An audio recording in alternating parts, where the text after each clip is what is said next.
The little girl sat alone on the concrete steps outside the gleaming corporate tower, shoulders hunched against an invisible weight her expensive dress couldn't hide. Her tiny hands trembled as she clutched a stuffed rabbit, missing one eye. Security guards walked past with barely a glance. Executives hurried by, attention locked on smartphone screens. Marcus Kane stopped. At 44, the lines around his eyes told stories his lips rarely shared. His weathered face surveyed the scene with automatic precision, posture shifting into that subtle defensive stance, old habits from his special forces days that had never quite faded. The worn maintenance uniform with his name stitched above the pocket contrasted sharply with the polished marble entrance of TechCore Industries. He knelt slowly before the child, movement deliberate and non-threatening. The brown paper lunch bag in his calloused hand crinkled as he opened it. The instinct had fired before conscious thought. Child alone equals danger. Defensive posture equals trauma. Red-rimmed eyes equals recent tears. Combat training didn't fade just because the uniform came off. And something about the way this girl hunched into herself reminded him too much of Tyler after bad nights when the asthma stole his breath and left him shaking. His voice came out gentle, carrying the gravelly texture of a man who'd shouted orders through sandstorms. The girl looked up, startled, her red-rimmed eyes meeting his. She didn't speak, just stared with the weariness of someone far older than her 7 years. Marcus nodded as if they'd had an entire conversation. He pulled out a sandwich, neatly wrapped in wax paper, and tore it in half. Turkey and Swiss. Not fancy, but his boy said it was the best in 3 counties. He held out the larger portion. Her small hand reached out hesitantly and took the sandwich half. Behind them, the distinctive click of high heels on concrete paused. Marcus's ears, trained to detect the subtlest sounds in hostile territory, registered the presence, but he kept his focus on the child. The girl's whispered reply came soft. Lily. He settled beside her on the step, leaving careful space between them. As the girl took a small bite, Marcus felt eyes boring into his back, calculating, assessing. He recognized the weight of that stare from countless missions. Someone was watching, evaluating, making decisions that would change everything. Neither Marcus nor Lily noticed the sleek black car with tinted windows across the street, or the man inside taking photographs of their exchange. The lens captured every angle: the maintenance worker sharing his lunch, the CEO's daughter accepting food from a stranger, the moment that would later be analyzed frame by frame in a corner office 50 floors above. Marcus's day had begun like every other at 4:30 in the morning with the soft beep of his watch alarm. He silenced it before the second chirp, a habit formed in terrain where sound meant death. His small apartment remained dark as he moved silently to his son's room, placing a gentle hand on Tyler's forehead. The boy's breathing came steady tonight. No wheezing. Marcus allowed himself a moment of relief before beginning his morning ritual. Coffee. Medications for Tyler arranged by the breakfast plate. Lunch packed, 1 sandwich, 1 apple, 1 protein bar. Bills sorted into 3 piles: paid, must pay, and impossible. The last pile grew taller each month, dominated by medical statements with red stamps declaring past due. Marcus stared at his son's inhaler prescription refill needed, $175 without insurance. His jaw tightened as he tucked his last 20 into Tyler's lunch money envelope. Tyler appeared in his doorway, hair tousled from sleep, looking smaller than his 7 years in oversized pajamas. Marcus's expression immediately softened at the sight of his son shuffling to the table and climbing onto his chair. Tyler pointed to the paper bag containing only an apple and protein bar. Marcus ruffled his son's hair, the rare smile transforming his stern features. The lie came easily, cushioned by necessity. Mrs. Henderson next door had made too much casserole yesterday and was sending him with leftovers. Tyler didn't need to know that Mrs. Henderson had been gone all week visiting her sister, or that Marcus would work through lunch again. What mattered was the medicine, the rent, and keeping his boy's world intact after Melissa's death 3 years ago. Marcus straightened to his full height, giving a playful salute that Tyler returned with giggling seriousness. As Tyler dressed for school, Marcus allowed himself one moment of weakness. Leaning against the kitchen counter, eyes closed, shoulders momentarily slumped, the photograph on the refrigerator caught his attention. Himself in desert camouflage, arms slung around another soldier. David Hayes grinned back at the camera, both men younger, less burdened. Marcus touched the image briefly, the familiar ache in his chest flaring. 5 years hadn't dulled it. 5 years of carrying the weight of those final moments in Khorasan province. The chaos and gunfire, David's last order crackling through the radio static. Get to the extraction point. That's an order, Kane. And Marcus had obeyed, retreating with the wounded while David stayed behind to secure the objective. The mission report called it a tactical success. Marcus called it abandonment. The words came out as a whisper, a promise renewed each morning to a ghost who couldn't hear. No matter what it took, he'd protect what David left behind, even if he didn't yet know what that meant. The maintenance corridors of TechCore Industries formed a labyrinth of pipes, electrical panels, and service elevators that Marcus navigated with practiced efficiency. His tool belt clinked softly against his hip as he moved through the building's skeleton, invisible to the corporate world that pulsed on the other side of the walls. It was a different kind of reconnaissance, less deadly, but requiring the same attention to detail. Marcus checked his watch. 10:45. He'd skipped the employee break room, avoiding the pitying glances when others noticed his empty lunch table spot again. The encounter with the little girl on the steps had delayed his maintenance schedule, but he couldn't bring himself to regret it. Something in her eyes reminded him too much of Tyler after the funeral, lost and confused, trying to be brave when the world made no sense. His radio crackled. Miller, no, Kane, we need you on the 32nd floor, executive bathroom leak. The correction came automatic. 5 years out and people still mixed up his name with the hundreds of other maintenance workers cycling through these halls. The 32nd floor was another world entirely. All glass and chrome and hushed conversations. Assistants with perfect hair moved between offices carrying tablets instead of tools. Marcus kept his eyes forward, ignoring the curious glances at his uniform as he followed the discreet signs to the executive restroom. He knelt beside the sink cabinet, wrench in hand, when the bathroom door swung open. The woman's voice cut through the space, crisp and authoritative, the kind accustomed to being obeyed. Marcus remained focused on his work, invisible as always to the executives. Another voice, male and measured, attempted reason. The quarterly numbers, the new system causing delays across all departments. The woman cut him off sharply. After the breach last month, they couldn't afford another vulnerability. Marcus's hands stilled momentarily. Security breach. The company rumor mill had mentioned nothing about this. The leak had been contained, the man assured her. No one outside the executive team knew. Their voices moved toward the mirror. Marcus caught their reflections without looking up. The woman elegant in a tailored suit, her dark hair pulled into a severe bun, the man older with silver temples and a perpetual frown. The discussion ended with finality. She expected his compliance report by end of day. As they turned to leave, the woman's eyes flickered to Marcus for the first time. He kept his focus on the pipes, playing his role perfectly. Just another maintenance worker, invisible and unhearing. The bathroom door closed behind them. Marcus waited 30 seconds before sitting back on his heels, processing what he'd overheard. Security breach, contained leak, additional measures. The information slotted into his mind like pieces of mission intelligence filing themselves away for future reference. His radio buzzed again, different tone this time. Urgent. Miller, Kane, report to Human Resources immediately. Marcus's stomach tightened. Had they realized he'd overheard? Copy that. Finishing up here first. The response came sharp. Negative. Now Kane. Executive order. The Human Resources office felt as sterile and impersonal as a military briefing room. Marcus sat stiffly in the visitor's chair, his tool belt and uniform out of place among the motivational posters and ergonomic furniture. The HR director, a woman with a practiced smile and cold eyes, placed a folder on the desk between them. She stood without answering his question about whether there was a problem with his work. On the contrary, she assured him.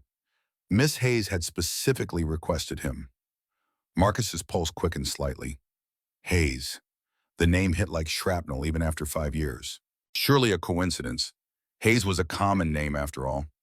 The elevator ride to the uppermost floor occurred in silence. Marcus cataloged escape routes and security cameras out of habit, noting the increased presence of guards as they approached the CEO suite. The mahogany double doors opened to reveal a corner office with floor-to-ceiling windows overlooking the city. The woman from the bathroom stood with her back to him, staring out at the skyline. The HR director slipped away, closing the door softly. The woman spoke without turning, reciting his service record with perfect accuracy. Former Staff Sergeant, 5th Special Forces Group, expert in tactical operations and communications. Honorably discharged 5 years ago following the Khorasan province incident. Marcus stood at parade rest, his face passive despite the jolt that ran through him at the mention of Khorasan. The woman turned slowly, approaching her desk with controlled precision. She studied him for a long moment before revealing her identity. Victoria Hayes, though her legal name was Victoria Morgan Hayes, widow to the man whose photograph still hung on Marcus's refrigerator. The room seemed to tilt. Marcus's mind raced through implications and possibilities. The same photograph that marked his daily guilt sat on her desk now, staring back at him with David's eternal grin. Her voice came tight when she corrected his assumption. Not wife, widow. 5 years now, thanks to Khorasan. The air grew heavy with unspoken accusations. Marcus maintained his composure through decades of discipline, though his heart hammered against his ribs. He hadn't known David had a child, he said finally, keeping his voice neutral. Victoria's expression hardened. Lily had been 2 when her father died, too young to remember him, old enough to feel his absence every day. Marcus absorbed the information like a physical blow, each word landing with precision. David Hayes, the brother-in-arms he'd failed to bring home, had left behind a daughter who would never know her father's voice or feel his embrace. The weight of that failure pressed down with renewed force. Victoria's tone shifted, became skeptical. She asked why he'd given half his lunch to her daughter today. The abrupt change of subject caught him off guard. He gave the simple truth. The girl had looked like she needed it more than he did. Victoria studied him, searching for deception. Finding none, she explained. Lily had run away from her caretaker that morning, had been doing it more frequently lately. The security team had missed her, so had her nanny, but Marcus hadn't. He noticed things, Marcus said simply. Old habit. Victoria pressed a button on her desk. A moment later, the door opened and Lily entered, clutching her one-eyed rabbit. She stopped short when she saw Marcus, her eyes widening with recognition. The little girl rushed forward, stopping just before Marcus, suddenly shy but vibrating with eagerness. Victoria spoke gently, introducing him as someone who had worked with Lily's father. The transformation in the child's expression came instantly. She wanted to know everything. Had her daddy been brave? Had he been kind? What had he been like? Marcus knelt to her level the way he always did with Tyler. The words felt inadequate for the bond forged in gunfire and blood, but they were true enough. David had been the bravest man Marcus ever knew, had saved his life more than once. Lily's small face lit up with each confirmation, soaking in details about a father she'd never remember. Victoria watched this exchange with an unreadable expression. After a moment, she spoke to her daughter about a piano lesson waiting. Lily looked disappointed but nodded, asking if Marcus would be there again. Before he could answer, Victoria interjected. Kane worked here. They'd talk more about this later. When the door closed behind Lily, the atmosphere in the room changed instantly. Victoria's professional mask slipped, revealing raw emotion beneath. She snapped that he shouldn't have told the girl those things. Marcus straightened to his full height, confused about which part she meant. Any of it, Victoria clarified. Did he have any idea how difficult it had been raising a child who constantly asked about a father she never really knew? Every new detail became an obsession. Marcus remained silent, sensing the grief beneath her anger. Victoria composed herself with visible effort, returning to her desk and resuming her CEO persona. She had a proposition for him, she announced, one that would benefit them both. She'd reviewed his employment file, she continued. 3 years with building maintenance despite being significantly overqualified. Performance evaluations were excellent, but he'd turned down 2 promotions. A man with his skills could earn far more elsewhere. Marcus gave the simple explanation. He needed the flexibility for his son, who had severe asthma. The schedule worked for doctor appointments. Victoria nodded, demonstrating knowledge she shouldn't have possessed. Tyler, age 7, his wife Melissa had died in a car accident 3 years ago. She noted his surprise at her thoroughness. Research, she explained. Due diligence. The proposition came direct. She needed someone she could trust. Someone with his particular skill set, who understood both security protocols and people. Tech core industries face challenges, internal and external. She needed someone who could assess their internal culture, security protocols, and potential vulnerabilities. Marcus pointed out the obvious. He was a maintenance technician, not corporate security. Victoria's tone sharpened. She told him not to insult her intelligence. He'd been special forces. His technical aptitude scores were off the charts. He was observant, resourceful, and clearly capable of discretion. Most importantly, he'd known David. The last three words landed like precise strikes. Marcus's expression didn't change, but something flickered in his eyes. Victoria slid a folder across the desk. The position was Special Advisor for Operational Integrity, working directly with her. The salary was triple his current pay, with full medical benefits for both him and Tyler. Marcus didn't reach for the folder immediately. He asked the question that mattered. Why him? She had a building full of executives and security professionals. Victoria's expression darkened. Because someone inside this company was trying to steal technology that could change the world. Technology David had helped develop, and she didn't know who she could trust. The pieces began falling into place. Marcus asked if she trusted him because of David. Victoria's voice softened fractionally. She trusted him because he'd stopped for her daughter when no one else did, and because David had trusted him with his life.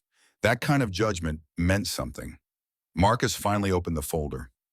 The contract outlined responsibilities that went far beyond consulting: intelligence gathering, personnel assessment, security protocol development. The salary figure made his breath catch. Enough to cover Tyler's medical bills, enough for them to move to a better apartment, maybe even start a college fund. Victoria added one more thing. Lily had become attached to the idea of him already. She needed stability, male influence. Part of this role would involve being present for her occasionally. Company events, certain outings, nothing excessive. Marcus looked up sharply.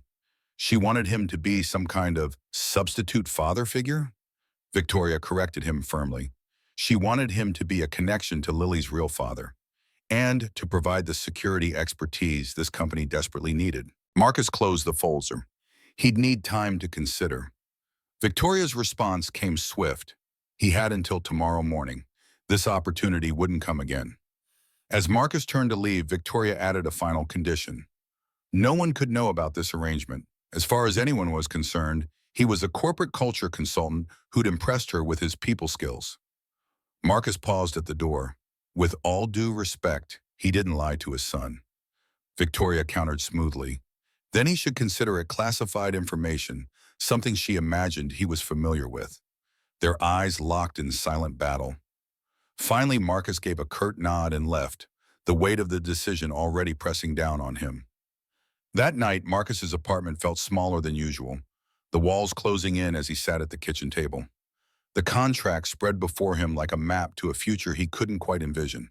Tyler was asleep in the next room, his breathing monitored by the second-hand medical device Marcus had repaired himself. The photograph of David stared up from beside the contract, a ghost from another life. Marcus ran a hand over his face, exhaustion seeping into his bones. His phone vibrated with a text message. Need your decision by 8 a.m. The sender's initials followed. A second message arrived immediately after. Tyler's medical coverage would be retroactive to today. All existing bills covered. Marcus stared at the messages, anger and gratitude warring within him. She was using his son as leverage, and it was working. Every practical consideration pointed toward acceptance. The money would solve immediate problems and create breathing room he hadn't experienced in 3 years. Tyler could have the specialists he needed, the medications without the agonizing calculus of which bills to pay first. But something about the arrangement felt wrong, like accepting blood money for a sin he couldn't atone for. David's widow offering David's betrayer a path to redemption through David's daughter. The symmetry was too perfect, too calculated. Victoria Hayes hadn't chosen him randomly. She'd researched him, tracked him, waited for the right moment to make her offer. The question was why. He moved to Tyler's doorway, watching his son sleep. The boy looked so much like Melissa, it sometimes hurt to look at him. The same determined chin, the same gentle expression, even in sleep. The inhaler sat on the bedside table, nearly empty. The prescription refill form glared from the kitchen counter, a reminder of his failure to provide what his son needed most. Marcus made his decision, not for Victoria's company or David's legacy, but for the child sleeping peacefully in the next room, who deserved better than a father choosing pride over survival. The executive floor was quiet at 7:45 when Marcus arrived wearing the only suit he owned, purchased for Melissa's funeral and rarely worn since. It fit differently now, his frame leaner and harder from years of physical labor. Victoria was already at her desk, immaculate in a charcoal suit, hair pulled back severely. She looked up as he entered, her expression giving nothing away. Marcus placed the signed contract on her desk. He had conditions. Victoria raised an eyebrow, reminding him he was hardly in a position to negotiate. Marcus interrupted. His son came first. If Tyler had an asthma attack or medical emergency, he left. No questions asked. No explanations needed. Victoria studied him for a long moment before nodding. Acceptable. Marcus continued. He needed to know everything about the security breach. All of it. If he was going to help protect this company and Lily, he couldn't work blind. Something flickered across Victoria's face. Surprise, perhaps, that he'd included her daughter in his protection mandate. She opened her laptop without argument. James Conrad, her COO, would brief him this morning. As far as Conrad knew, Marcus was a corporate culture consultant she'd brought in to address morale issues. Victoria stood and extended her hand. Welcome to TechCore Industries. As they shook, Marcus caught a glimpse of Lily peering through the glass wall of Victoria's office, her one-eyed rabbit clutched to her chest. The little girl offered a small, secretive wave. Marcus nodded slightly in acknowledgement, already understanding that his commitment extended far beyond a contract. He was re-entering a world of secrets and danger, this time without the protection of a uniform or the clarity of a declared enemy. Victoria followed his gaze and saw her daughter. Her expression softened momentarily. Lily hadn't stopped talking about him since yesterday. The sandwich man who knew her daddy. Before Marcus could respond, the office door opened and a silver-haired man entered. James Conrad's eyes narrowed slightly at the sight of Marcus in his funeral suit, then at their clasped hands. Victoria released Marcus's hand, her CEO persona sliding seamlessly back into place. She introduced Marcus as their new special advisor for corporate culture and operational integrity, working directly with her on several initiatives. Conrad didn't bother hiding his surprise. A maintenance worker, surely there were more qualified candidates. Victoria interrupted coolly. Kane had a unique skill set that perfectly matched their current needs. He'd be joining the executive briefing starting today. Conrad's smile didn't reach his eyes. How unconventional, he remarked. Welcome aboard. He turned to Victoria, reminding her that the board was waiting in conference room A. As they left, Conrad placed a proprietary hand on Victoria's lower back. She subtly shifted away from his touch, a movement so slight most would miss it, but Marcus caught it, along with the flash of irritation in Conrad's eyes. Interesting, Marcus thought. Very interesting indeed. The morning briefing revealed little beyond corporate politics and quarterly projections, but Marcus observed everything. Conrad commanded the room with practiced ease, but his eyes kept drifting to Marcus with barely concealed hostility. Other executives treated Marcus with polite curiosity or dismissive courtesy, depending on their perception of his value to Victoria. By 11:30, Marcus needed a break from the suffocating conference room atmosphere. He found his way to the executive bathroom, loosening his tie and splashing cold water on his face. The reflection staring back looked like a stranger playing dress-up in borrowed clothes. The door opened behind him. James Conrad entered, pausing fractionally when he saw Marcus before masking his surprise with a practiced smile. Marcus straightened, reaching for a paper towel with deliberate casualness. Conrad moved to the adjacent sink, positioning himself in Marcus's peripheral vision. The words came out smooth, almost friendly. Hiding from the board meeting, Kane? Marcus gave the neutral response about taking a moment to review notes. Conrad chuckled, the sound hollow. Notes, right. He turned, leaning against the counter with calculated casualness. The posture of a man about to deliver a message. Conrad mentioned he'd been doing some note-taking of his own. About Marcus, his military record, or rather, the unredacted portions. Coruscant, for instance. Quite the cluster from what he'd gathered there. The name hung between them like a live grenade, deliberate and devastating. Marcus kept his breathing steady, his expression unchanged despite the sudden roaring in his ears.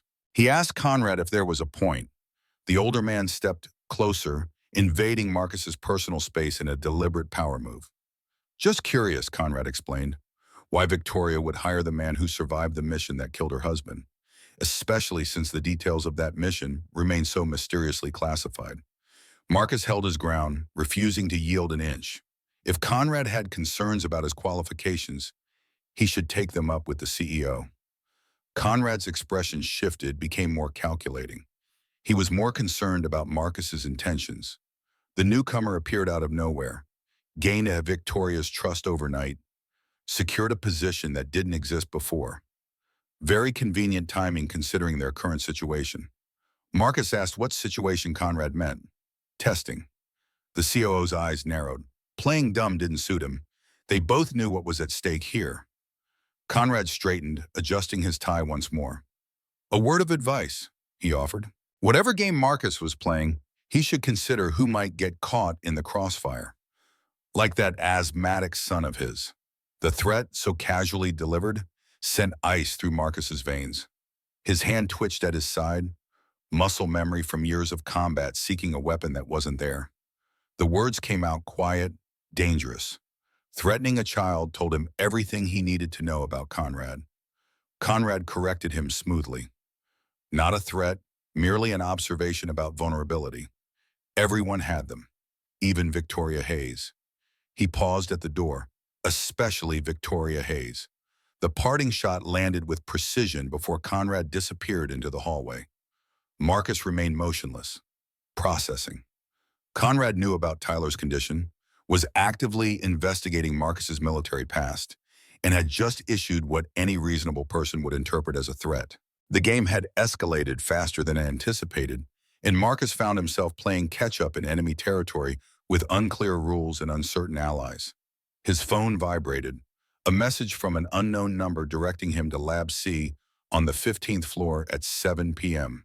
Come alone, the text read. We need to talk about Guardian. The message deleted itself after Marcus read it, leaving no trace beyond the memory of words that changed everything. The technical department occupied the entire 15th floor, a sprawling landscape of workstations, test labs, and collaborative spaces. Marcus spent the afternoon conducting his cover role's employee satisfaction interviews, building his cover while gathering intelligence. By 6:45, most staff had filtered out, leaving the floor eerily quiet.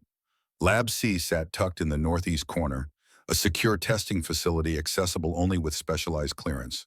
Marcus's new access card granted him entry to the otherwise restricted area. Inside, advanced computing equipment hummed with the sound of processing power. Monitors displayed lines of code and simulation models Marcus recognized as encryption algorithms. A woman sat at a terminal, her back to the door, fingers flying across a specialized keyboard. She spoke without turning around, noting he was 3 minutes early. Military habit, Marcus replied. The woman spun her chair to face him, revealing sharp intelligence in her eyes and skepticism in her expression. She introduced herself as Jennifer Park, lead encryption engineer and one of David Hayes' original team members. Unlike the other staff who'd been either nervous or dismissive of Marcus's questions, she regarded him with open suspicion. These didn't sound like culture questions, she observed. They sounded like security audit questions. Marcus gave his prepared response about company culture, including how safe people felt, both physically and digitally. Jennifer wasn't buying it. His background in building maintenance qualified him for this role. How exactly? Marcus smiled slightly. People talked around the maintenance guy, revealed things they wouldn't to official investigators. Jennifer studied him with the intensity of someone trained to spot deception. She asked what he was really doing there. Victoria Hayes didn't hire people without specific purpose. Marcus decided to take a calculated risk. He asked what she knew about Guardian's security protocols being altered. Jennifer's eyes widened slightly, confirmation that he'd struck a nerve. She glanced around the open workspace, then lowered her voice. Not here, she said. They needed to talk somewhere private. She suggested they meet again in after hours when fewer eyes were watching. Marcus agreed, recognizing the weight of what she wasn't saying. Jennifer's fingers returned to her keyboard, but her shoulders remained tense. As Marcus turned to leave, she called after him. One more thing, she said. Guardian wasn't just another corporate innovation. David had built something that could fundamentally reshape global security architecture. The people who wanted it would stop at nothing to acquire it. The parking garage was deserted at 10:55 p.m., concrete structure echoing with distant sounds of the city. Marcus had arrived 30 minutes early, sweeping the area for surveillance devices and potential ambush points. Old habits from missions that kept him alive when others hadn't been so fortunate. He positioned himself near a concrete pillar, back protected with clear sight lines to all approaches. Jennifer emerged from the stairwell at 11:02, a tablet clutched to her chest, eyes darting nervously around the dimly lit space. Marcus stepped slightly into the light, allowing her to see him without speaking. She hurried over, relief evident in her posture. She handed him the tablet without preamble. Everything was there: security logs, access changes, timestamp discrepancies, plus her analysis of search patterns through David's archived files. Marcus verified the contents quickly, recognizing immediately the value of what she'd compiled. This was exactly what they needed. But Jennifer had found something else, something even she wasn't aware of until she started digging deeper. A hidden subroutine in Guardian's architecture, like a digital dead man switch. If certain parameters were met, the entire system initiated a shutdown sequence and sent alerts to multiple external servers. The code signature matched David's personal style, but it wasn't documented anywhere in the official architecture. Marcus understood immediately. A fail-safe, something David built in case the technology fell into the wrong hands. Jennifer nodded, then revealed more. The subroutine contained encrypted coordinates, physical locations, 5 of them. Marcus concluded the obvious, the fragment locations. David had built a map into the system itself. Jennifer confirmed, but accessing those coordinates required an encryption key she didn't have. Without it, they were just meaningless strings of numbers. Marcus secured the tablet inside his jacket, already planning his next moves. He told Jennifer to go home, using a different route than she'd come, and to delete any copies of this data from her personal devices. Jennifer mentioned she'd already done that. The tablet contained the only copy. As she turned to leave, she offered a final warning. If Conrad was really trying to steal Guardian, he wouldn't stop at corporate espionage. David had believed this technology could change global security paradigms.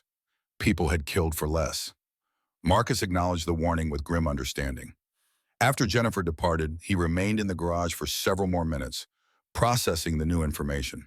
The failsafe, the coordinates, the systematic security degradation, all pieces of a puzzle that was beginning to take shape.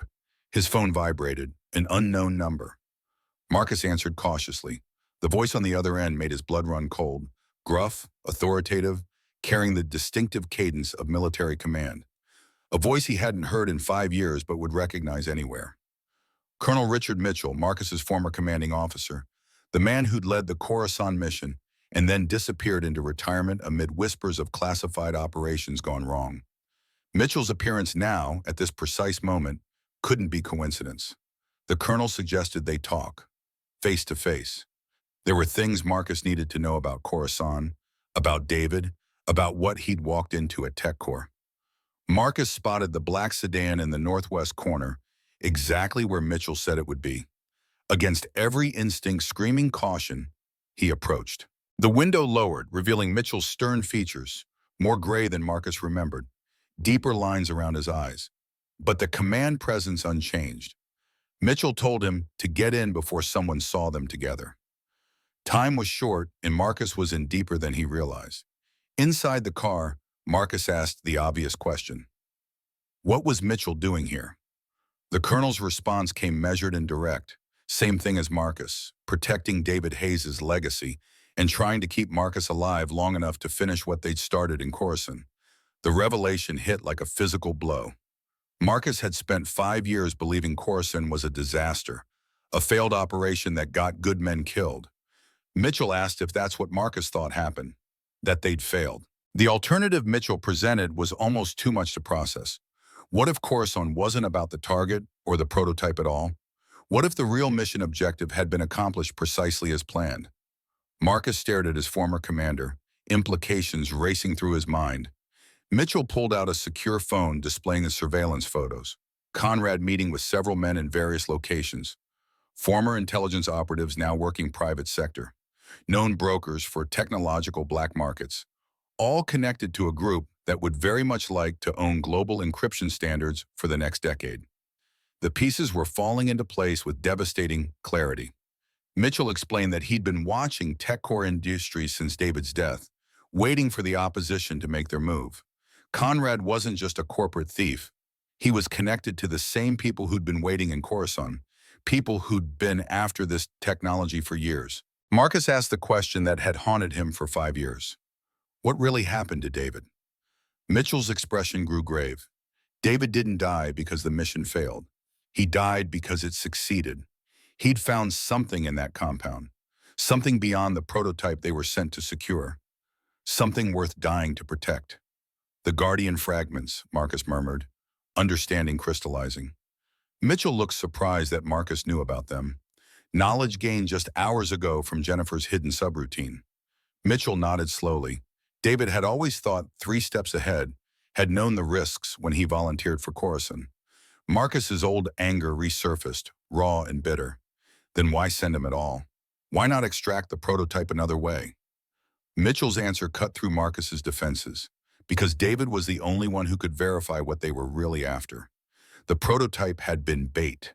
They'd known it was compromised. What they needed was confirmation of who was waiting on the other end of that transaction. Marcus processed this, reconstructing that night with new context. The unexpected resistance, the way David had insisted on securing the prototype himself, sending Marcus to escort wounded team members to extraction. The final radio transmission. Get our men out. That's an order, Kane.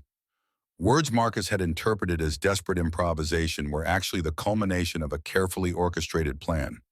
Mitchell produced a small flash drive, explaining that it contained evidence of Conrad's operations, surveillance on his team, financial transfers to known operatives, communication intercepts, enough to prove Conrad was working for the same network they'd encountered in Coruscant. Tomorrow's board meeting wasn't just about Guardian, Mitchell warned. It was about removing Victoria from power. Conrad had gathered enough board support to force a vote of no confidence. Marcus recognized the pattern immediately. Classic corporate coup: eliminate leadership, create chaos, extract valuable assets during the confusion. Mitchell confirmed Marcus's assessment, then added the critical detail. Marcus needed to secure the remaining fragments first. If Victoria was removed tomorrow, Conrad would have full access to company systems within hours. The question Marcus dreaded asking finally emerged. Where were the remaining fragments? Mitchell's expression turned grim. He had one. The final fragment. Mitchell hesitated before continuing. David had entrusted it to Marcus. He just didn't know it yet. Marcus insisted that was impossible. He would know if David had given him something that important. Mitchell told him to think, to remember what David had given him before the mission. Something personal. Something Marcus would never part with. The memory surfaced with shocking clarity. The barracks before Coruscant, David handing him a weathered metal compass. Hold on to this for me, would you? Lucky charm. Give it back when we return. Marcus had carried that compass for 5 years, a talisman of guilt and failure. His hand moved automatically to his pocket, fingers closing around the familiar shape. Mitchell confirmed what Marcus was beginning to understand. Inside the casing, microdot technology, the final encryption key, hidden in plain sight. For 5 years, Marcus had carried the key to David's legacy, unknowing and unaware. The weight of that revelation pressed down with suffocating force. Mitchell continued with mounting urgency. Conrad didn't know about the compass yet, but he was getting closer. The people he worked for were patient and methodical. They'd spent 5 years piecing together what happened in Coruscant, tracking the fragmented technology. Marcus needed to get the compass and Mitchell's fragment to Victoria before the board meeting. It was her only chance of maintaining control. And then, Mitchell added grimly, Marcus needed to finish what David started. Protect Guardian from falling into the wrong hands at all costs. The implication was clear. The same cost David had paid. Mitchell had one final warning before dropping Marcus at his vehicle. "Watch out for the girl," he said. "Lily." Marcus frowned, asking why specifically. Mitchell's expression darkened with knowledge Marcus didn't want confirmed, because Conrad knew her importance to Victoria and to the system. The words hung in the air, heavy with threat. Marcus demanded clarification. What did Mitchell mean? The colonel's response chilled him to the core. David had built redundancies into everything he created, including access protocols. If something happened to Victoria, Lily became the secondary access point. The biometric verification didn't rely solely on Victoria's DNA. It included Lily's as well. The horror of understanding crashed over Marcus. Conrad would use a child. Mitchell confirmed without hesitation. These people had no limits when billions in technology and global influence were at stake. He instructed Marcus to go directly to Victoria, share nothing over electronic channels, trust no one inside that building except her. As Mitchell's car disappeared up the exit ramp, Marcus stood in the empty garage processing everything he'd learned. The compass in his pocket seemed to pulse with new significance, no longer just a reminder of failure but a key to David's final plan. His phone showed no signal again, just like before meeting Jennifer. The timing felt wrong, too convenient. A flash of movement in his peripheral vision served as his only warning. Marcus dropped and rolled toward the nearest vehicle, drawing the tactical folding knife from his ankle holster. The garage remained eerily silent, no movement visible in any direction. His phone vibrated, signal suddenly returned. A text from an unknown number appeared. "Behind you." Marcus pivoted, weapon ready, to see the black sedan hadn't left after all. Mitchell's window lowered. The colonel's voice carried clearly across the concrete expanse, just making sure Marcus's instincts were still sharp. They'd need to be for what came next. The window closed, and this time the car really did disappear into the night, leaving Marcus alone with more questions than answers. The drive home took Marcus through deserted streets, his mind cycling through contingencies and threat assessments. Mitchell's reappearance changed everything. The colonel's knowledge of Guardian, his surveillance of Conrad, his connection to the fragments, all of it suggested a deeper game being played at levels Marcus couldn't yet see. Mrs. Henderson was waiting when Marcus slipped into his apartment just after midnight. The elderly neighbor had been watching Tyler, as she often did when Marcus's work ran late. She reported that the boy had gone to bed without incident, his breathing steady, the new medication sample from the doctor working well. Marcus thanked her with genuine gratitude, then checked on Tyler himself. His son slept peacefully, one small hand clutching the edge of his blanket. Marcus stood in the doorway longer than necessary, watching the steady rise and fall of Tyler's chest. Everything he'd agreed to with Victoria, everything Mitchell had revealed about Coruscant and Guardian, all of it ultimately came down to protecting the innocent. The children who inherited the consequences of choices made by adults in rooms they'd never enter. Marcus returned to the kitchen, removing the compass from his pocket and setting it on the table beside Jennifer's tablet. Two pieces of David's puzzle, entrusted to him across 5 years in an ocean of guilt. The photograph on the refrigerator seemed to watch him. David's eternal grin, holding secrets Marcus was only beginning to understand. His phone rang, shattering the silence. Mrs. Henderson's number. His heart seized with immediate fear. She'd just left minutes ago, wouldn't call unless something was wrong with Tyler. Marcus answered before the second ring, already moving toward his son's room. The voice that greeted him wasn't Mrs. Henderson's. It was younger, panicked, sobbing. The words tumbled out in a rush of apology and fear. A man had come to the door, shown identification from Tyler's school, said there was an emergency with Tyler's asthma medication. Mrs. Henderson had believed him, had let him take Tyler.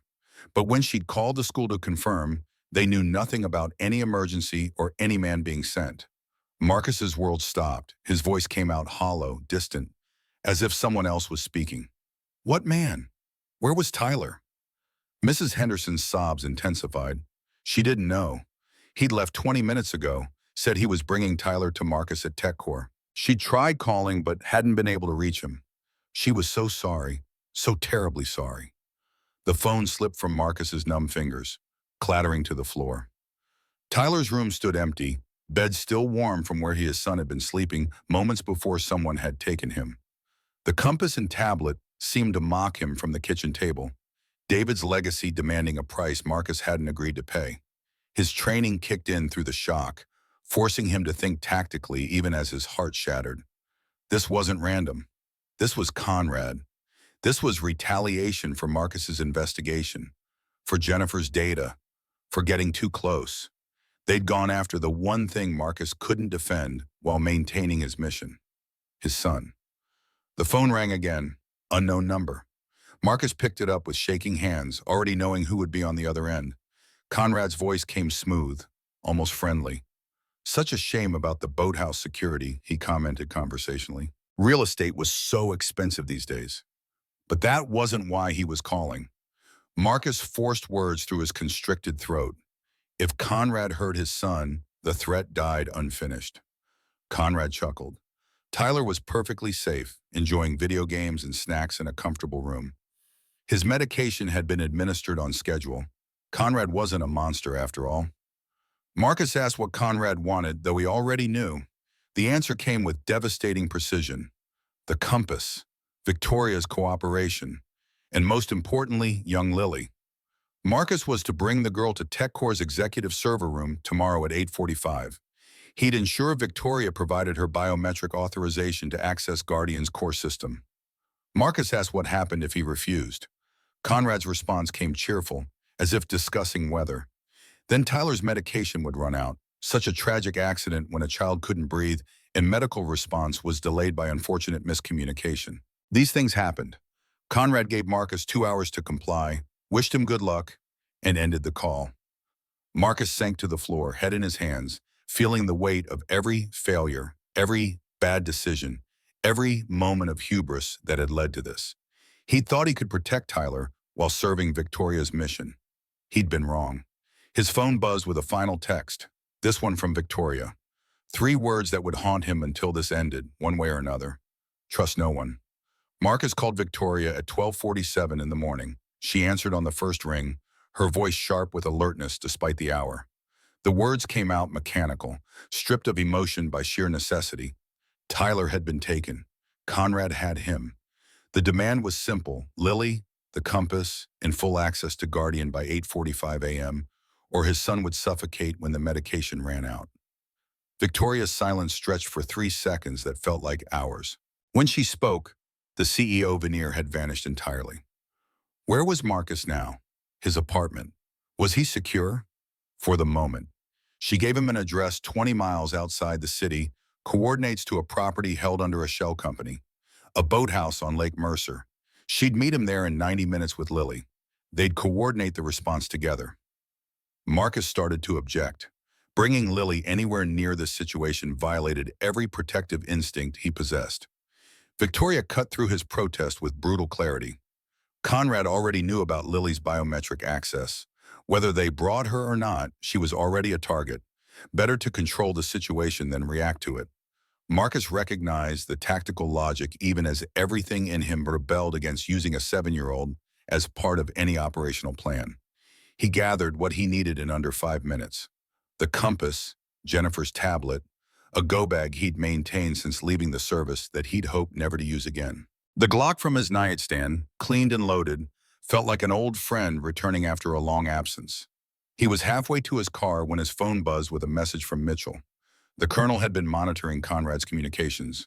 4 mercenary contractors had just been activated. Former military, professionals. They'd be moving on multiple targets simultaneously. Marcus typed back quickly. Which targets? The response came immediate. Victoria's known safe houses, Jennifer Park's residence, and Marcus's apartment building. The last one sent him sprinting for his vehicle. Mrs. Henderson was still in that building, probably consumed with guilt over Tyler's abduction. He called her as he drove, telling her to leave immediately, to go to her sister's place and not return until he contacted her. She started to ask questions. Marcus raised his voice to a command pitch. Now, Mrs. Henderson, please, this isn't safe. The boathouse sat isolated among trees, a modest wooden structure with a small dock extending into dark water. Marcus arrived first, swept the perimeter with tactical precision, found nothing alarming. The interior was sparsely furnished, sitting area, kitchenette, two small bedrooms. Defensible positions were limited but adequate. He positioned himself with clear sight lines to the entrance and began reviewing Jennifer's data more thoroughly. The encryption subroutine she discovered was elegantly brutal. David had designed it to trigger if anyone attempted unauthorized extraction of Guardian's complete architecture. The system would fragment into 5 separate pieces, each containing essential components, but useless without the others. The coordinates embedded in the code pointed to physical locations where these fragments were stored. Jennifer had been right. Without the encryption key to decode those coordinates, they were meaningless strings of numbers. Marcus removed the compass from his pocket, studying it with new understanding. The inscription inside the lid had always been partially illegible, worn smooth by decades of use. Now he looked closer, saw what he'd missed before, not where, intentional obscuring. Someone had carefully ground away portions of the engraving to hide what it actually said. The remaining letters, when rearranged, spelled out a single word in David's careful script: Guardian. Headlights swept across the window. Marcus moved to cover, weapon ready, until he recognized Victoria's private vehicle. She emerged first, scanning the area with the same tactical awareness Marcus had employed. Lily followed, clutching Mr. Whiskers, her small face pinched with confusion and fear. The girl had been woken in the middle of the night and taken from her home without real explanation. Victoria had told her only that they were going somewhere safe for a little while. Marcus holstered his weapon before stepping into view. Lily's face transformed when she saw him, relief washing away some of the fear.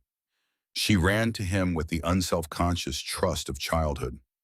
He knelt, catching her small form, feeling the weight of responsibility that came with that trust. Victoria approached more slowly, her expression revealing the toll of maintaining composure. She'd changed from her executive suit into practical clothing: dark jeans, boots, a jacket that could conceal a weapon. Marcus guided them inside, secured the door, and began his brief. He showed Victoria Jennifer's findings, explained Mitchell's revelation about the compass and fragments, detailed Conrad's threat timeline. 8:45 a.m. was 6 hours away. They needed a strategy that would extract Tyler without giving Conrad what he wanted. Victoria listened without interrupting, her mind visibly processing the tactical realities. She asked the question Marcus had been avoiding. Could they fake Lily's biometric authorization? Jennifer might be able to create something that would pass initial verification, enough to buy time during the extraction. Victoria's eyes narrowed. Mitchell had a fragment. Marcus had the compass. Where were the other 3? Marcus pulled up the coordinate data. 2 appeared to be in secure facilities overseas, 1 in Switzerland, 1 in Singapore. The 5th was local, somewhere in the city, but the exact location remained encrypted. Victoria made a decision with the swift certainty that had built her company. She'd authorized the access. Real authorization, not a fake. Once Tyler was secure and they were clear, they'd trigger David's failsafe. Destroy Guardian completely rather than let Conrad weaponize it. The words came out flat, final. 5 years of work, her late husband's legacy, billions in company value, all of it expendable compared to the life of a child. Marcus felt something shift in his perception of Victoria Hayes. The calculation wasn't cold. It was the opposite. It was someone who understood priority with absolute clarity. Lily had moved to the window, staring out at the dark water. Victoria watched her daughter with an expression Marcus recognized from his own mirror. The face of a parent measuring every decision against a child's future. A sound outside froze them both. Not loud, a soft scrape of metal on wood, barely audible. Marcus moved instantly, gesturing Victoria toward the back bedroom with Lily. She grabbed her daughter and complied without hesitation. Marcus killed the lights, let his eyes adjust to darkness, and positioned himself at an angle to the door. The explosion came without warning. Flashbang grenade through the window, detonating in a burst of blinding light and deafening sound. Marcus had closed his eyes at the first tinkle of breaking glass, preserving his night vision. He fired twice toward the window as shapes poured through, rolled left toward the kitchen counter for cover. Suppressed gunfire tore through the space he'd just occupied. Professional, coordinated, exactly what Mitchell had warned about. Marcus counted 4 shooters entering through different points: window, main door, rear entrance. They'd studied the structure's layout, planned their approach. This wasn't improvised response. This was prepared operation. Marcus fired 3 controlled shots, dropped one attacker near the main door. Return fire forced him deeper into the kitchen. He could hear Lily's muffled crying from the back bedroom, Victoria's low voice trying to calm her. The attackers would push toward that sound. They wanted Lily alive. That gave Marcus an advantage in ruthlessness. He could shoot to kill. They had to exercise restraint. A figure rounded the corner toward the bedroom hallway. Marcus put 2 rounds center mass, watched him fall. That left 2 active shooters, plus whoever was coordinating outside. The math wasn't favorable, but Marcus had fought worse odds in worse terrain. The difference was, he'd had a team then. Now he was alone against professionals with a woman and child to protect. The bedroom door splintered under sustained fire. Victoria's voice rose sharp. "Lily, stay behind me." Then her own weapon discharged, the crack distinct from the suppressed firearms. She'd hit someone. Marcus heard the grunt of impact, the clatter of a weapon falling. Good. Victoria could shoot. That changed calculations. Marcus used the distraction to advance, clearing the living area. One attacker remained between him and the bedroom. The man had pressed himself against the wall, trying to get an angle on Victoria without exposing himself to Marcus's position. Marcus fired once, missed intentionally high. The attacker flinched, revealed his position, and Marcus's second shot didn't miss. Silence fell, broken only by Lily's sobbing and the ringing aftermath of gunfire in enclosed space. Marcus did rapid combat assessment. 4 attackers down, 1 wounded but alive in the bedroom. He secured the living area first, checking each body for signs of life and weapons. All carried professional gear, custom firearms, tactical vests, encrypted communications. Marcus entered the bedroom to find Victoria standing over a 5th man clutching his shoulder, her pistol steady despite the slight tremor in her free hand. Lily huddled in the corner, Mr. Whiskers pressed to her face, eyes squeezed shut. The wounded attacker met Marcus's gaze with professional assessment. No fear, just calculation of his own tactical situation. Victoria's question came quiet but intense. "Who sent you?" The man smiled through his pain, shook his head. Wrong question. The right question was how many more teams Conrad had deployed. Marcus zip-tied the man's hands with practiced efficiency, checked his wound, through and through on the shoulder, painful but not immediately life-threatening. He'd lived long enough for questioning. The sound of an engine starting outside pulled Marcus back to the window. A 6th person, the coordinator, was fleeing in the attack vehicle. Marcus caught a glimpse of the driver through the windshield as the SUV accelerated away. Silver hair, familiar profile. Victor Reese, TechCore's head of security, the man responsible for protecting Victoria and Lily, had just led an assault team to capture them. Marcus turned back to Victoria, saw the recognition dawning on her face as well. She'd trusted Reese for 3 years, had relied on him to implement the very security protocols he'd been systematically undermining. The betrayal hit harder than the bullets that had torn through her safe house. Her hand tightened on her weapon, knuckles white. Reese had access to everything. Her movements, her safe locations, her security details. He'd been feeding Conrad intelligence from the inside. Victoria's phone buzzed, a message from an unknown number, but the content made the sender obvious. "Close call, Victoria. Next time I'll send more than 5. Bring Lily to TechCore at 8:45. No tricks, no backup, no clever plans. Just you, the girl, and Kane with his compass. Or Tyler dies and Lily becomes our next objective anyway. You have 5 hours." Marcus checked his watch, 2:37 a.m. They'd lost critical time. He examined Victoria more closely in the dim light, noticed for the first time the dark stains spreading across her left thigh. She'd been hit.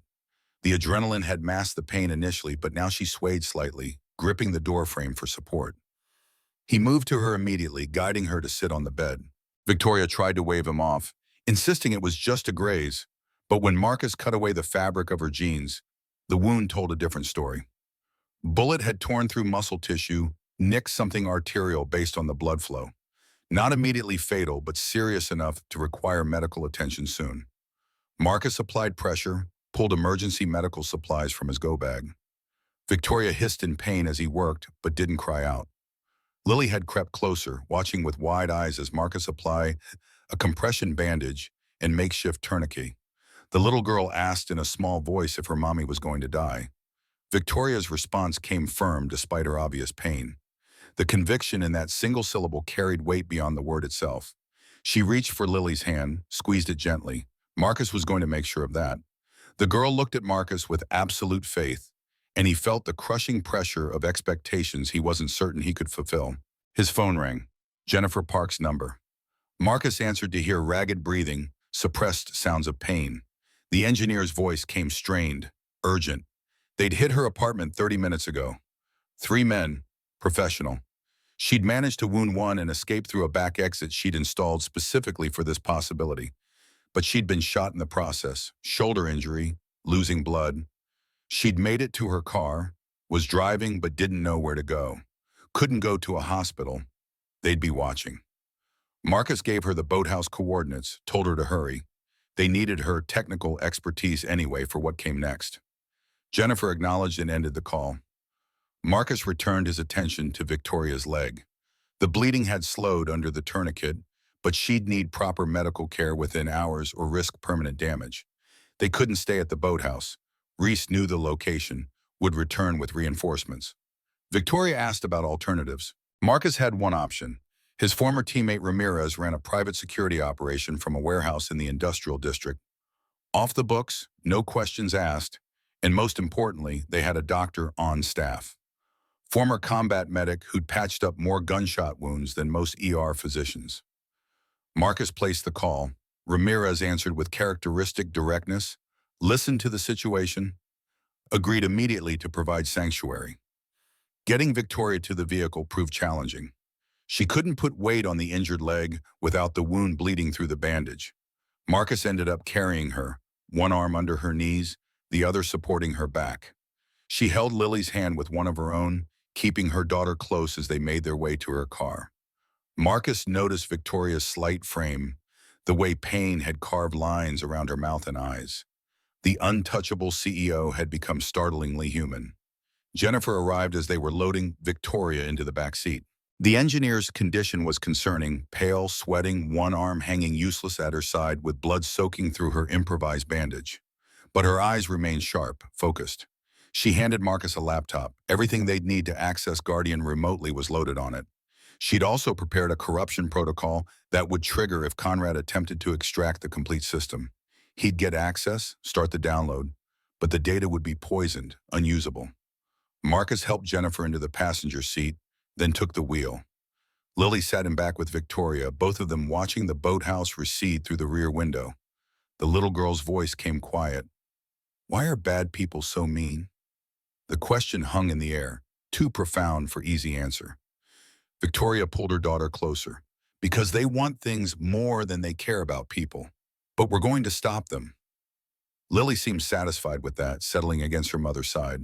The drive to Ramirez's warehouse took 40 minutes through pre-dawn streets. Marcus used the time to refine his understanding of their tactical situation. Conrad had demonstrated superior intelligence gathering, had positioned assets to move simultaneously on multiple targets, and had successfully isolated them from normal support structures. Law enforcement was compromised. Reese's access meant Conrad knew which officers were on Victoria's protection detail. Traditional security companies were out. Even hospitals posed risks. But Conrad had also revealed constraints. He needed Lily alive and cooperative for the biometric authorization. He needed the compass, which meant he still hadn't located the final fragment independently.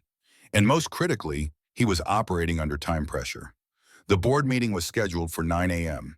If he didn't have Guardian secured by then, his political maneuvering to remove Victoria would be exposed before he could capitalize on it. Marcus's phone buzzed with a message from Mitchell. The colonel had been monitoring communications. Conrad was scrambling to locate them, had teams sweeping known TechCore safe houses and properties associated with Victoria. But Mitchell had also acquired something useful: the access codes for TechCore's maintenance tunnels and service corridors. Paths through the building that bypassed standard security checkpoints. When the time came to infiltrate, Marcus would have routes Conrad wouldn't anticipate. Ramirez met them at the warehouse entrance, his massive frame somehow projecting both threat and welcome simultaneously. The former Special Forces operator took in the scene. Two wounded women, a frightened child, and his old teammate carrying weapons and wearing the expression of someone deep in hostile action. No questions, just immediate movement to get them inside and secured. The warehouse interior was exactly what Marcus expected. State-of-the-art security monitoring, weapons lockers, a small medical suite with proper equipment. Dr. Sarah Chen, the former combat medic, went to work immediately on Victoria. The CEO's makeshift tourniquet had saved her from bleeding out, but the femoral artery had been nicked. Chen worked with efficient precision, cleaning the wound, suturing the artery, administering antibiotics, and pain management. Jennifer's injury was less severe, but still concerning. Through and through gunshot to the shoulder, no major vessels hit, but significant tissue damage. Chen cleaned and dressed it, immobilized Jennifer's arm in a proper sling, and hooked her up to an IV for fluid replacement. Both women would need follow-up care and physical therapy, but they'd survive. Lily watched the medical procedures with solemn intensity, asking questions about what Dr. Chen was doing and why. The physician answered each one with gentle honesty, neither condescending nor sheltering the child from reality. Marcus saw Victoria relax fractionally, grateful that her daughter was being treated with respect even in these circumstances. Ramirez pulled Marcus aside while the women were being treated. The warehouse had secure communications and could serve as a base of operations. But his friend wanted the full story. Marcus gave it to him. David Hayes, the Guardian technology, Conrad's conspiracy, Tyler's abduction, everything. Ramirez listened without interrupting, his expression growing grimmer with each revelation. When Marcus finished, Ramirez asked the critical question, what did Marcus need? The answer was complex but came down to three things. First, a secure location for Lily while the operation went down. Second, tactical support for the extraction. Marcus couldn't infiltrate TechCore, locate Tyler, and protect Victoria simultaneously. Third, contingency planning for the worst-case scenario where Conrad got what he wanted and they had to trigger the failsafe. Ramirez nodded slowly. He had a four-man team on standby, all former military, all people he'd trust with his life. They could position around TechCore, provide overwatch and extraction support. As for Lily, the warehouse was as secure as anywhere. Chen could stay with her while the rest of them handled the operation. Marcus felt the first stirring of possibility, the sense that maybe this wasn't completely impossible. With proper support, with Mitchell's intelligence and Jennifer's technical capabilities, they might actually extract Tyler without sacrificing Guardian. The odds were still terrible, but they existed. Victoria called Marcus over to where Chen had finished treating her leg. The pain medication had taken edge off the CEO's expression, but her focus remained laser-sharp. She'd been thinking about Conrad's demand. 8:45 was specific, 15 minutes before the board meeting. He wanted Guardian secured before facing the board, wanted the leverage of already possessing the technology when they moved to remove her. But what if they moved first? Victoria's board allies were limited but real. If she could expose Conrad's activities before he made his move, present evidence of his corporate espionage and conspiracy, she might fracture his support. The board wouldn't back a known traitor no matter how much they disliked Victoria's leadership. Marcus saw the strategy immediately, go on offense instead of reaction. Jennifer spoke up from her medical bed, voice rough but determined. She could help with that. The data she'd compiled, combined with what Mitchell had gathered, would be enough to prove Conrad's connection to foreign interests and technological theft. If they could broadcast that evidence during the board meeting, make it public and undeniable, Conrad's position would collapse. The plan took shape through rapid discussion. Jennifer would prepare the evidence for broadcast, create a package that could override TechCore's standard presentation systems. Mitchell would provide updated intelligence on Conrad's movements and security positioning. Ramirez's team would establish overwatch positions around TechCore, ready to intervene if the situation deteriorated into open conflict. Marcus would infiltrate using the maintenance quarters Mitchell had mapped, locate Tyler using whatever means necessary, and extract him before 8:45. Once Tyler was secure, Victoria would authorize the broadcast. Guardian's failsafe would remain ready as the final option. If Conrad somehow secured the system despite their efforts, they'd burn it all down rather than let him win. Lily had fallen asleep in a corner of the medical suite, Mr. Whiskers tucked under her chin, exhaustion finally overcoming fear. Victoria watched her daughter with an expression that made Marcus's chest tighten. The CEO had built an empire, commanded thousands of employees, controlled billions in assets. But the only thing that truly mattered to her slept in a borrowed blanket in a warehouse medical bay. Marcus approached Victoria, keeping his voice low. He needed to know one thing. If it came down to a choice, Tyler's life or Guardian's destruction, which took priority? Victoria met his gaze without hesitation. The child. Always the child. Marcus nodded, accepting her answer. That clarity of purpose made her someone he could trust absolutely. The hours before dawn passed in preparation.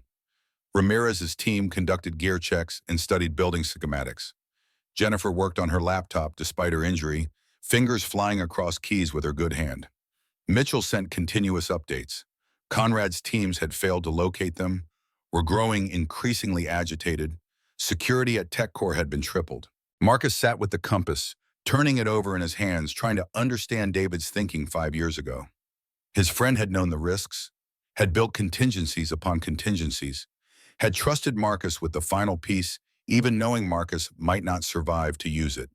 The inscription inside the lid seemed to pulse with meaning. Guardian, not just a project name, a promise. Protect what matters. Sir Chen approached with 2 items, a fresh tactical vest and a medical kit specifically designed for field operations. She treated enough special operators to know what Marcus would need. The vest was lightweight but rated to stop most small arms fire. The medical kit contained combat-grade supplies for treating gunshot wounds, penetrating trauma, and rapid stabilization. Chen's expression made clear she expected Marcus to need both before this ended. Victoria tried to stand, testing her injured leg. Chen immediately moved to assist, but Victoria waved her off. She managed 3 steps before pain forced her to grip a table for support. The CEO's frustration was palpable. She was accustomed to controlling situations through presence and force of will, but her body had become a limitation. Marcus recognized the adjustment. He'd gone through similar reckoning after Coruscant, learning to accept that damage changed capability. The first light of dawn crept through the warehouse windows, 4 hours until Conrad's deadline. Marcus reviewed the plan one final time with the team, checking for vulnerabilities and contingencies. Ramirez would position his team at 5:30, giving them time to establish Overwatch before TechCore's main staff arrival. Jennifer would upload the evidence package remotely at 8:30, timing it to go live during the board meeting's opening minutes.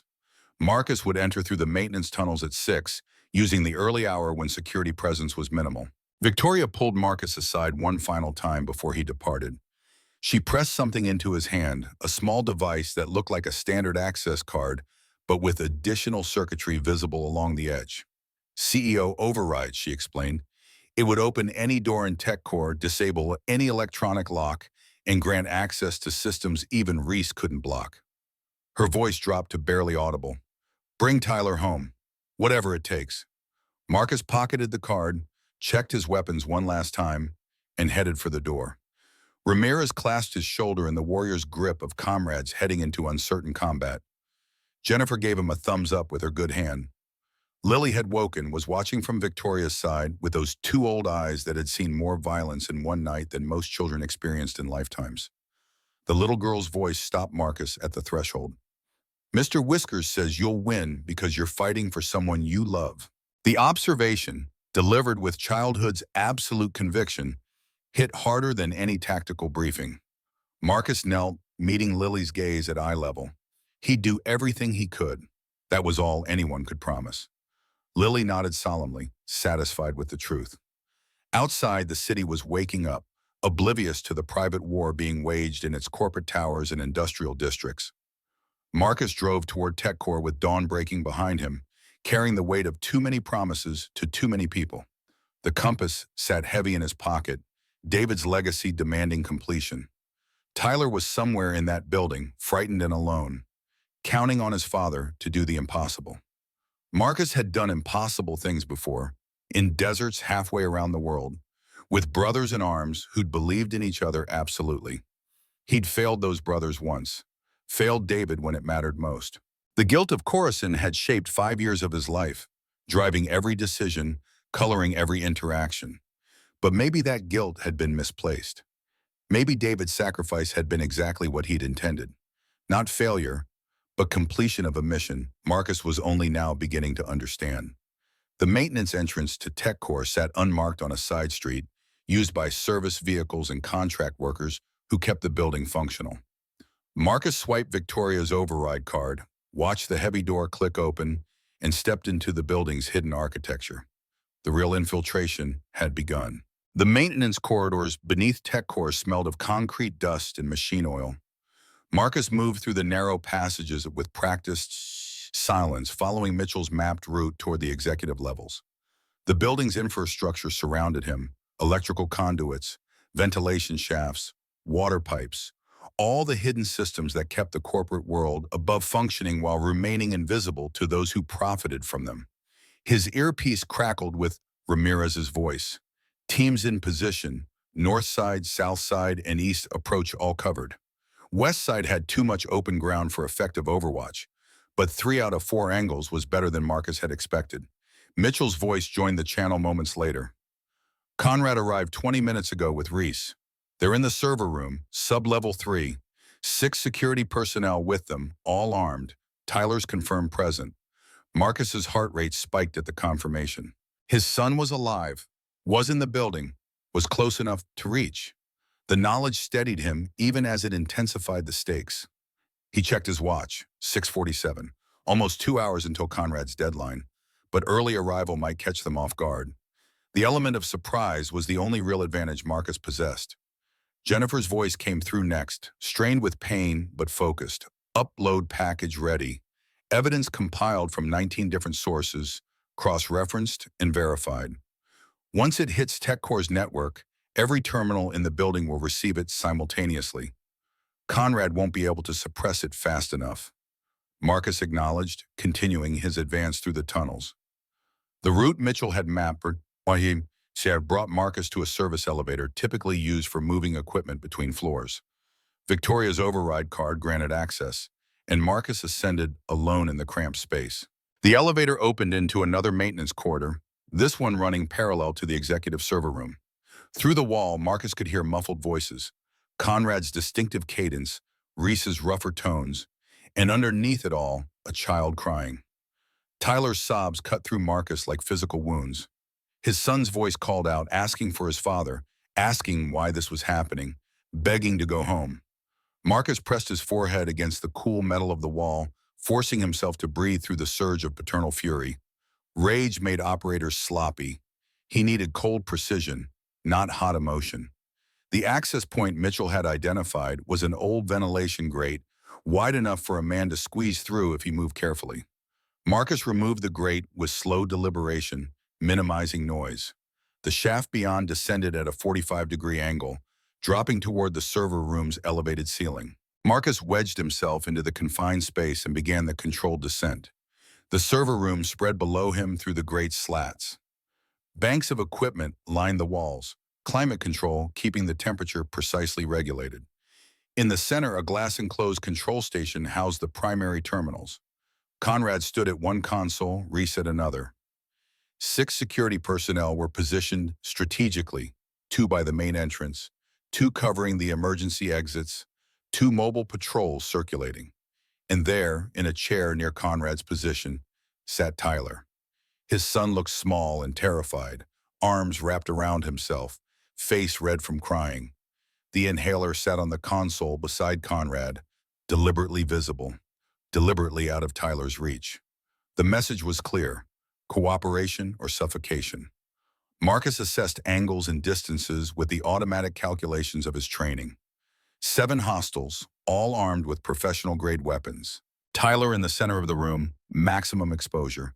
Any firefight would put his son directly in the crossfire. The tactical equation was brutal.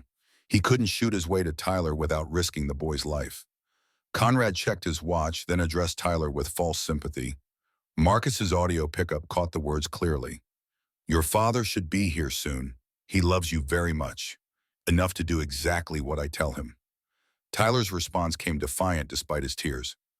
"My dad's going to beat you up." Conrad smiled. "Perhaps, But first he'll have to choose. You or his principles. We'll see which matters more. Marcus's jaw tightened. The observation was calculated cruelty, designed to prey on Tyler's fears and Marcus's guilt.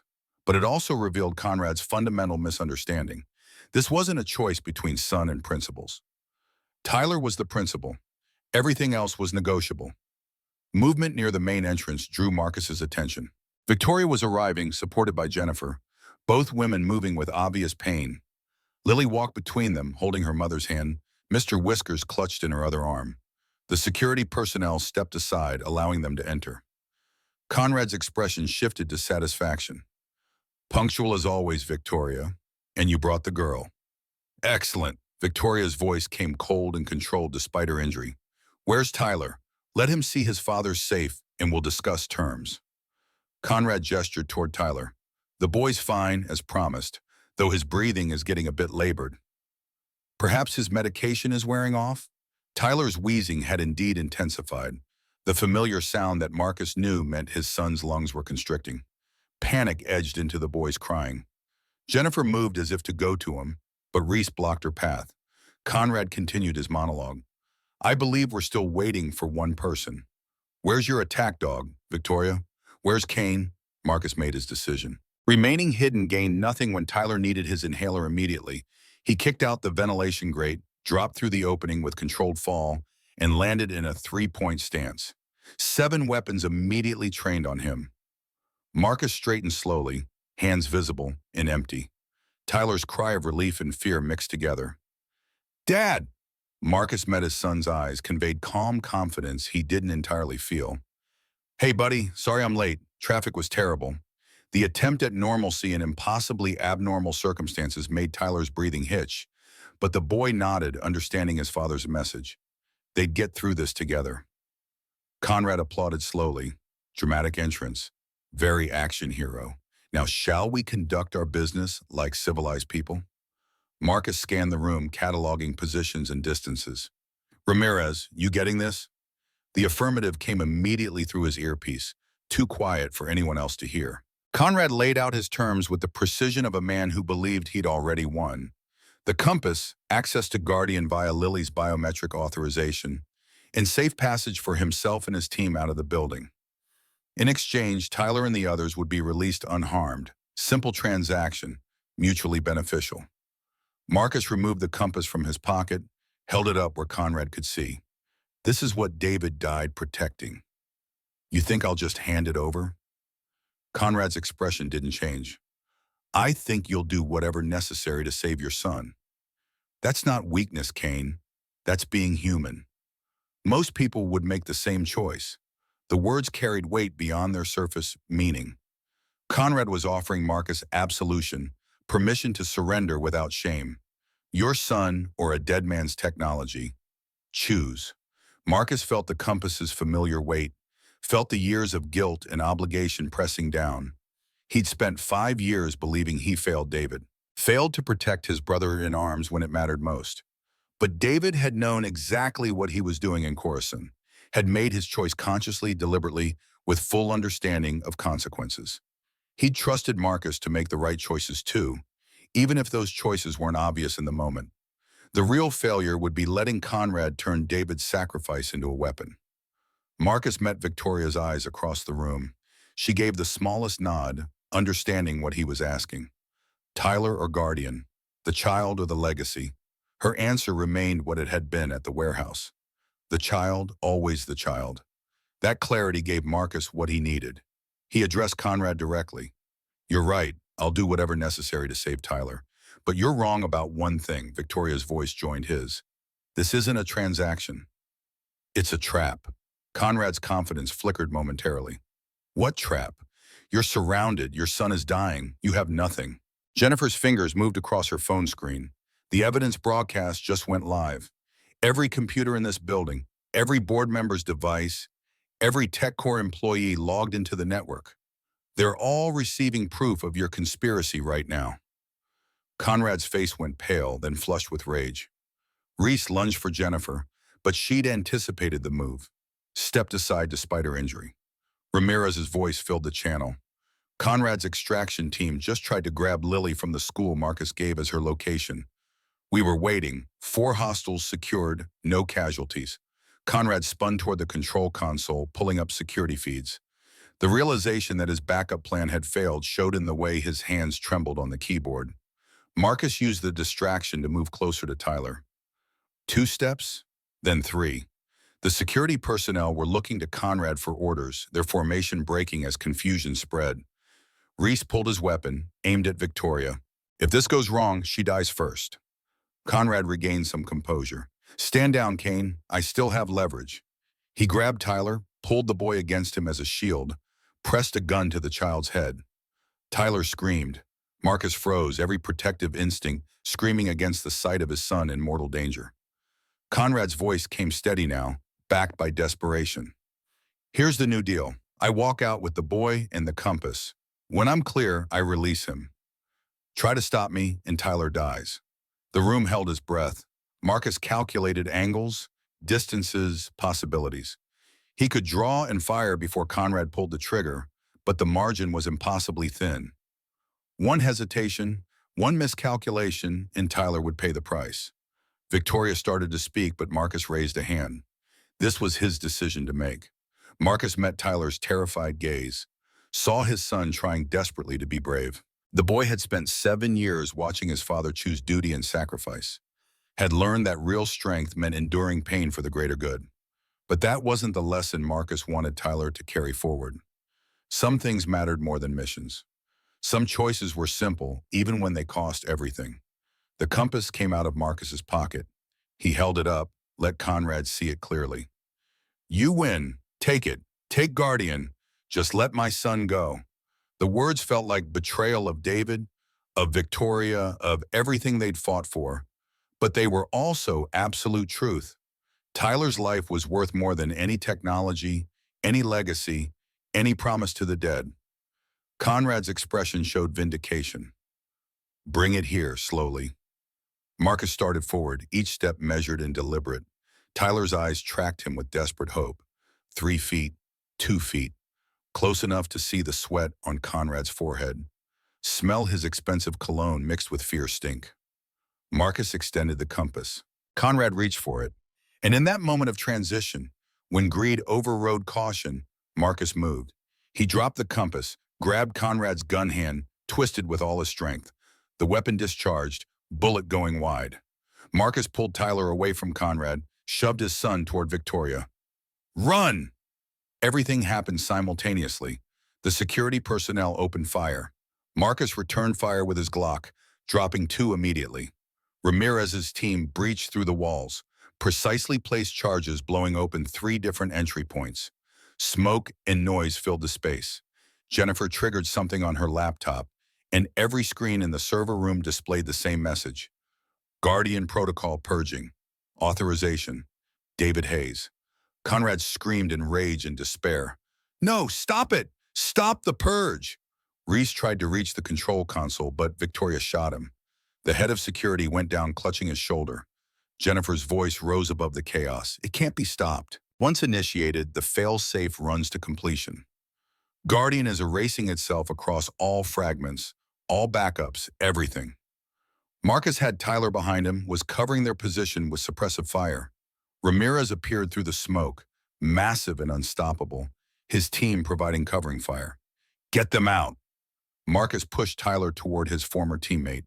Ramirez caught the boy, started back toward the breach point. But Conrad had recovered his weapon, was tracking Ramirez's retreat. Marcus saw the shot coming, saw Conrad's finger tightening on the trigger, aimed at Tyler's back. He threw himself into the line of fire. The bullet himself hit his shoulder, spinning him around, sending him down hard. The pain came white-hot and all-consuming, but Marcus's training kept him moving. He fired twice from the ground. Both shots hit Conrad's center mass. The COO stumbled backward, crashed against the server rack, slid down, leaving a smear of blood. His eyes remained open, shocked and accusing, as life left them. Reese tried to crawl toward Conrad's body, but Victoria stood over him, weapon steady. The fight had gone out of TechCore's former head of security. He lay still, hands visible, surrendering. The screens continued their merciless countdown. Guardian Purge. 89% complete. Years of work, billions in value, David Hayes' final legacy, all of it disappearing into digital oblivion. Victoria watched it happen with an expression Marcus couldn't quite read. Not grief, exactly, something closer to relief. Ramirez returned, medical kit in hand, went to work on Marcus's shoulder. The wound was through and through, painful but manageable. Tyler hovered nearby, tears streaming, asking if his dad was okay. Marcus managed a pained smile. Been through worse, buddy. This is nothing. The lie was obvious but necessary. Building security was responding, drawn by the sounds of gunfire and explosions. But Mitchell's voice came through with reassurance. I've been feeding them false information about the breach locations. By the time they figure out where you really are, you'll be clear. Ramirez coordinated the extraction, his team moving with practiced efficiency. Jennifer remained at her console, watching Guardian's death throes. Purge, 97% complete. She turned to Victoria, apology in her expression. 5 years of work. David's dream. I'm sorry. Victoria shook her head, leaning heavily on Lily. The dream was protecting people from surveillance and oppression, not becoming a weapon for the highest bidder. David would understand. The final percentage ticked over. Purge, 100% complete. Guardian protocol terminated. All data destroyed. David Hayes. Final authorization acknowledged. The screens went dark. In server rooms in Switzerland and Singapore, in secure facilities and hidden locations around the world, the same erasure was occurring. Guardian had ceased to exist. Conrad's body lay still against the servers. Reese was zip-tied and under guard. The cost of victory surrounded them in spent brass and blood. But Tyler was safe. Lily was safe. And the technology that had demanded so much sacrifice would never be used to harm anyone. The extraction moved fast. Ramirez's team provided cover as they made their way through the breached walls, into the maintenance quarters, toward the service entrance where vehicles waited. Marcus carried Tyler despite his wounded shoulder, unwilling to let his son out of reach for even a moment. The boy clung to him, face buried against his father's neck, breathing easier now with his inhaler restored. They emerged into early morning sunlight. Police sirens wailed in the distance, drawn by multiple reports of explosions and gunfire at TechCore Industries. But Ramirez's extraction vehicles were anonymous, blending into normal traffic as they departed in different directions. Mitchell's voice came one final time through the earpiece. You did it. David would be proud. Marcus wasn't sure about that. He'd destroyed what David built, had chosen his son over David's vision of a more secure world. But maybe that was exactly what David would have wanted. Maybe the real lesson of Coruscant wasn't about sacrifice and duty. Maybe it was about knowing when to let go, when to choose life over abstract principles. The safe house Ramirez provided was comfortable but unremarkable, a suburban rental that could have belonged to anyone. Tyler fell asleep almost immediately, exhausted by fear and adrenaline crash. Marcus sat beside his son's bed, watching him breathe, counting each steady inhalation and exhalation like precious gifts. Victoria was in another room, getting her leg properly treated by Dr. Chen, who'd arrived with additional medical supplies. Jennifer had passed out from pain and blood loss, was sleeping under sedation. Lily had curled up next to her mother, refusing to leave Victoria's side. The little girl's resilience amazed Marcus. She'd witnessed violence and terror, but hadn't broken. Ramirez found Marcus an hour later, brought him coffee and news. Conrad was dead, officially killed during a corporate espionage operation gone wrong. Reese was in custody, singing like a bird to avoid terrorism charges. The evidence broadcast had worked. TechCore's board was in emergency session, several members already demanding investigations. Victoria's position was secure for now, though the company's stock had crashed when Guardian's destruction became public. Marcus asked about his teammates' assessment of the operation. Ramirez was quiet for a moment. You won, brother. Got your boy back. Stopped the bad guys. Protected the innocent. That's a complete mission by any standard. But Marcus could hear the unspoken qualifier. The cost had been high. Ramirez himself had taken a bullet in the leg during the breach, would walk with a permanent limp. Jennifer's shoulder would heal but never regain full function. Victoria's company was crippled. Conrad and 2 security personnel were dead. Winning didn't always feel like victory. Sometimes it just felt like surviving with slightly fewer losses than the enemy. Marcus understood that truth from countless operations, but it hit differently when his son was sleeping in the next room. Safe because Marcus had been willing to sacrifice anything and everything else. The weeks that followed blurred together. Police interviews, corporate investigations, media coverage that turned the TechCore incident into front-page news. Victoria handled the public relations nightmare with impressive skill, framing the narrative as a heroic defense against industrial espionage while minimizing the true scope of what Guardian represented. Marcus returned to his apartment, found it too empty, too quiet. Mrs. Henderson came back from her sister's, apologized continuously for Tyler's abduction, until Marcus finally convinced her he held no blame. The older woman had been deceived by professionals, had done exactly what any reasonable person would do. Tyler struggled with nightmares, would wake up screaming for his father. Dr. Chen recommended a child psychologist specializing in trauma. The therapy sessions helped, slowly. Tyler talked about the scary man who'd taken him, about being afraid he'd never see his dad again, about the sounds of gunfire and explosions. The psychologist assured Marcus this was normal processing, that Tyler would recover with time and support. 1 month after the incident, Marcus received a message from Victoria, simple and direct. Park tomorrow 2 p.m. There was a particular park equidistant between their homes, a place with playgrounds and walking paths. Marcus agreed, brought Tyler along. Victoria was already there when they arrived, sitting on a bench with Lily. The CEO's leg was still in a brace, would require several more months of physical therapy. But she was walking, was healing. Lily saw Tyler and ran over with genuine joy, the two children greeting each other like old friends bonded by shared trauma. Marcus sat beside Victoria, watching the kids move toward the playground equipment. They sat in comfortable silence for several minutes before Victoria spoke. The board forced me to step down as CEO. Temporary medical leave officially, probably permanent once they find a replacement they like better. Marcus asked if she minded. Victoria considered the question. A month ago, I would have. The company was everything. David's legacy, my identity, my purpose. She gestured toward Lily, now climbing on monkey bars with Tyler's enthusiastic encouragement.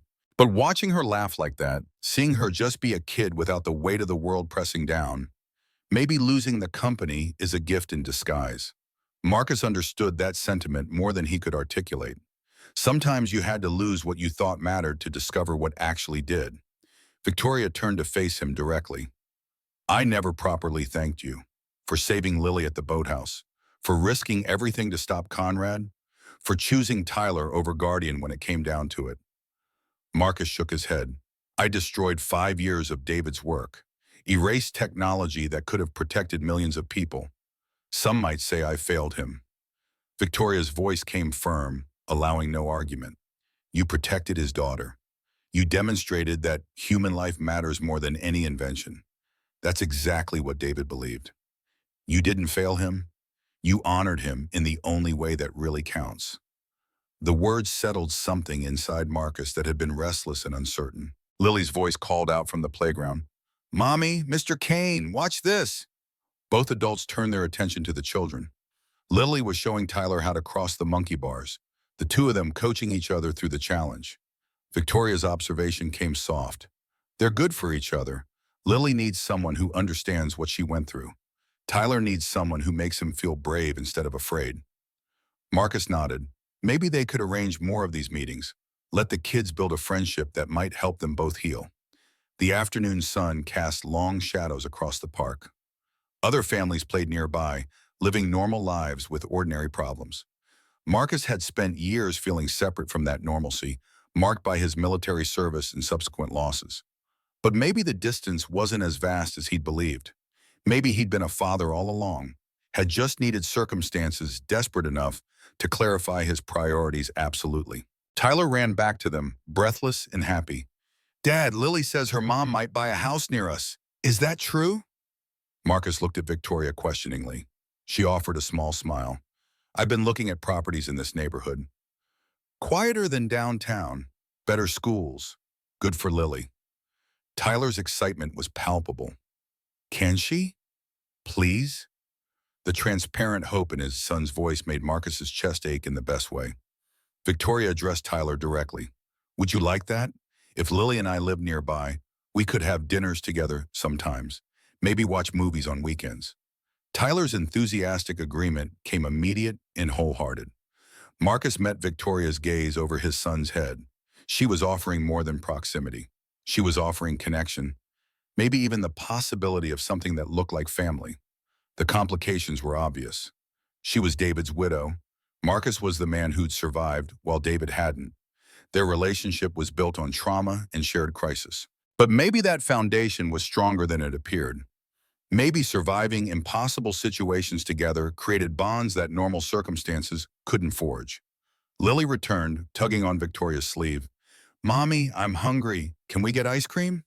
Victoria agreed, asked if Marcus and Tyler wanted to join them. They walked together to a nearby ice cream shop, two injured adults and two resilient children, making conversation about favorite flavors and playground equipment. At the shop, Tyler gravitated toward Victoria, asking her about the company and computers with the intense curiosity of a 7-year-old. Lily stayed near Marcus, showing him drawings she'd made of Mr. Whiskers having adventures. The natural way the children connected with both adults spoke to something forming, something that might eventually deserve the name family. As they ate their ice cream at a picnic table outside, Lily made an observation with the blunt honesty of childhood. Mr. Kane looks at Mommy the way Daddy did in pictures, like she's important. Victoria flushed slightly, but didn't correct her daughter. Marcus felt his own face warm. Tyler jumped in helpfully. Dad looks at everybody like they're important when he's trying to protect them. That's just his protection face. The adults made eye contact, shared a moment of understanding. Whatever was developing between them would need time, would need to evolve naturally without forcing. But the possibility existed, hung in the air like promise of spring after brutal winter. Marcus's phone buzzed with a message from Ramirez. His former teammate had recovered from his injury, was walking with a cane now. The message was characteristically brief. Team dinner Friday. Bring the kid. Bring Victoria and Lily too if you want. We're all family now. Marcus showed the message to Victoria. She smiled. I'd like that. The afternoon wound down. Tyler and Lily made plans to see each other again soon, exchanged solemn promises to stay in touch. Victoria and Marcus agreed to coordinate schedules, to build regular contact that would benefit the children. As they prepared to part ways in the parking lot, Lily handed Mr. Whiskers to Tyler. He can visit you until next time. Tyler accepted the one-eyed rabbit with appropriate reverence, understanding the trust being placed in him.